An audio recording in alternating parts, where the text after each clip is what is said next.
যতটুকু পাইছি গত ৫ বছর ৩টা দল বাংলাদেশ শাসন করছে, ঠিক না? জাতীয় পার্টি, আওয়ামী লীগ, বিএনপি। আওয়ামী লীগ জাতীয় পার্টি স্বৈরাচার হয়ে বিদায় নিছে। বিএনপি যদি ইসলামী দলের নীতি আদর্শ উপরে যদি না আসে তাহলে সেদিন বেশি দূরে নয়, বিএনপিও স্বৈরাচার হিসেবে বিদায় নেয়। এটা আমি আমার ব্যক্তিগত ভবিষ্যৎবাণী যাকে বলে ব্যক্তিগত দৃষ্টিভঙ্গি থেকে নিজের পূর্ণতাই বললাম।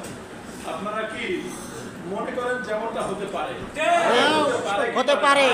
এজন্য বিএনপি দৃষ্টিভঙ্গি পাল্টাইতে হবে, ১ নম্বর কথা। ২ নম্বর আরেকটা কথা বলবো, সেটা হলো আমি ময়না নির্বাচনের পরে প্রায় ৫,০০০ উপরে লোক ছিল আমাদের, বস করে আমি ঘোষণা দিছিলাম বিপুল মির্জার জনপ্রিয়তা বেশি নয়, রাসেলের জনপ্রিয়তা বেশি।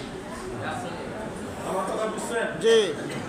বিপুল মির্জার জনপ্রিয়তা বেশি নয়, মুসা মিয়ার জনপ্রিয়তা বেশি নয়, হুসাইনের জনপ্রিয়তা বেশি। প্রমাণ করার সুযোগ আসছে কি আসছে? যদি আমরা দল যদি আমাকে সাপোর্ট দেয় উপজেলা নির্বাচন করবো ইনশাআল্লাহ। রাজি আছেন আপনারা? ইনশাআল্লাহ। দল যদি আমাকে আমাদের সাহেব আমাদের আমির যদি সিদ্ধান্ত নেয়, তিনি যদি আমাকে আপনাদের কাছে মনোনীত করে পাঠান উপজেলা নির্বাচনে, আপনারা কি তাদের কাঁধ মিলে ইসলামকে বিজয় করার জন্য, এই বয়ানবাণী বিজয় করার জন্য কাজ করবেন তো ইনশাআল্লাহ? আমি ঘোষণা দেই নেই, আমি শুধু এতটুকু আপনাদেরকে বলতে চাচ্ছিলাম, যাকে যেখানে যখন ডাকা হবে সে ওই অবস্থায় সেখানে মোকাবেলা করার জন্য প্রস্তুত থাকবে ইনশাআল্লাহ।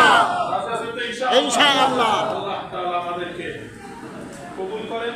আগামী দিনে আগামী সংগ্রামে আমাদেরকে ঐক্যবদ্ধভাবে বাতিলের মোকাবেলা করার তৌফিক দান করেন।